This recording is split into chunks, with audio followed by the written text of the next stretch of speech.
വയനാടിന് കിട്ടിയ 774 കോടിയിൽ സർക്കാർ ഇതുവരെ എത്ര രൂപ ചിലവാക്കിയെന്നറിയാമോ? കണക്കുകളിതാ.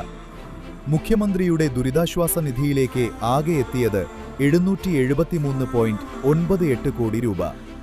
എന്നാൽ ഇതുവരെ ചിലവാക്കിയത് 165 കോടി രൂപ മാത്രമാണ്. ബാക്കി 608 കോടി ഇപ്പോഴും അക്കൗണ്ടിൽ സുരക്ഷിതമായി ഇരിപ്പുണ്ട്. എങ്ങോട്ടാണ് ഈ 165 കോടി പോയത്? ഏറ്റവും കൂടുതൽ തുക നൽകിയത് ഉപജീവനം നഷ്ടപ്പെട്ട കർഷകർക്കാണ്, 90 കോടി രൂപ. ടൗൺഷിപ്പിനായി കൽപ്പറ്റയിൽ ഭൂമി ഏറ്റെടുക്കാൻ 43 കോടിയും ആദ്യഘട്ട നിർമ്മാണത്തിന് 20 കോടിയും ചിലവാക്കി. ബാങ്ക് വായ്പകൾ ഏറ്റെടുക്കാൻ 18 കോടിയും ഇതിലുൾപ്പെടുന്നു. ഒരു വീടിന് 20 ലക്ഷം രൂപ ചിലവിട്ട് പണിയുന്ന 178 വീടുകളാണ് ആദ്യഘട്ടത്തിൽ മാർച്ച് 1 കൈമാറുന്നത്. സർക്കാരിന്റെ ഈ വയനാട് പുനരധിവാസ പ്രവർത്തനങ്ങളെ നിങ്ങൾ എങ്ങനെ കാണുന്നു? നിങ്ങളുടെ അഭിപ്രായങ്ങൾ താഴെ കമന്റ് ചെയ്യുക.